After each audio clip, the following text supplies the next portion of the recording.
La scène est familière, presque un rituel.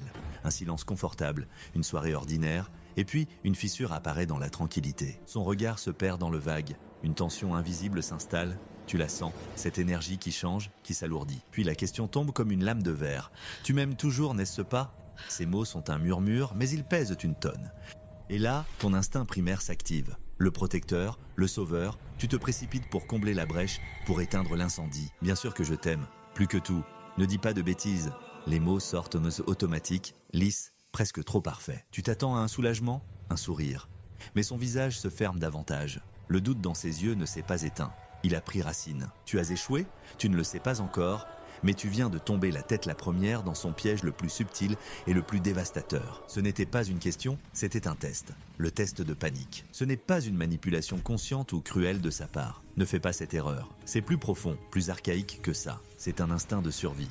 Une sonde qu'elle envoie dans les profondeurs de ton être pour tester la solidité de tes fondations. Sa panique n'est pas réelle, c'est un séisme simulé. Elle secoue la cage pour voir si le lion à l'intérieur est un roi ou une souris effarouchée. Quand tu te précipites pour la rassurer, que fais-tu vraiment? Tu paniques avec elle, tu entres dans son cadre de peur, tu valides sa peur. Tu lui dis « Oui, tu as raison d'avoir peur, notre amour est si fragile qu'il a besoin de mes mots pour survivre. » Subconsciemment, le message qu'elle reçoit est le suivant. Il n'est pas sûr de lui. Il n'est pas mon roc. Il est aussi effrayé que moi. Et c'est là que le paradoxe se révèle dans toute sa cruauté. Plus tu la rassures, moins elle se sent en sécurité. Ton anxiété à apaiser la sienne ne fait que nourrir la bête, c'est de l'huile sur le feu. Prenons un exemple. Marc et Élise, ensemble depuis 3 ans. Tout semble parfait en surface. Un soir, Élise, après avoir vu un film romantique, se tourne vers Marc. Et si un jour tu rencontrais quelqu'un de mieux que moi, le test est lancé. Marc, en bon soldat, saute sur la grenade. Jamais, tu es la femme de ma vie. Personne n'arrive à ta cheville. La semaine suivante, elle recommence. Ma collègue s'est fait quitter du jour au lendemain. Oh, ça arrive, tu sais? C'est une nouvelle sonde. Et Marc, encore une fois, sort l'artillerie lourde de la réassurance. Il lui écrit des poèmes, il lui offre des fleurs, il lui répète son amour 20 fois par jour. Il pense qu'il la rassure. En réalité, il crie sa propre insécurité. Il devient un acteur qui surjoue son rôle. Chacune de ces réassurances est un aveu. Je suis terrifié à l'idée de te perdre et je suis prêt à tout pour calmer cette angoisse. Le respect d'Élise s'érode. L'attraction s'étiole. Elle ne voulait pas d'un pleureur, elle voulait un pilier. Et il lui a montré qu'il était fait de plâtre. Alors, que faut-il faire? La réponse est aussi simple que contre-intuitive.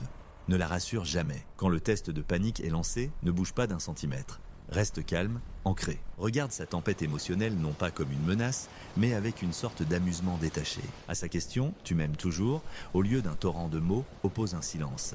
Un sourire en coin. Puis, une réponse qui ne rassure pas mais qui disqualifie la question, c'est la chose la plus absurde que j'ai entendue aujourd'hui. Change de sujet.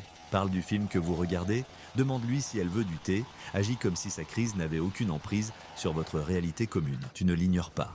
Tu refuses de valider son drame. Tu lui communiques par tes actions, et non par tes mots, que tout va bien. La véritable sécurité ne vient pas de paroles mielleuses. Elle vient d'une présence inébranlable. Elle ne veut pas que tu combattes ses dragons. Elle veut savoir que tu n'as pas peur de leurs ombres. En refusant de rassurer, tu passes le test. Tu lui montres que tu es le capitaine du navire et qu'une vague ne te fera pas abandonner la barre. C'est un jeu psychologique dangereux mais fondamental. C'est la danse de la polarité masculine et féminine. Elle apporte le chaos de l'émotion. Tu apportes l'ordre de la présence.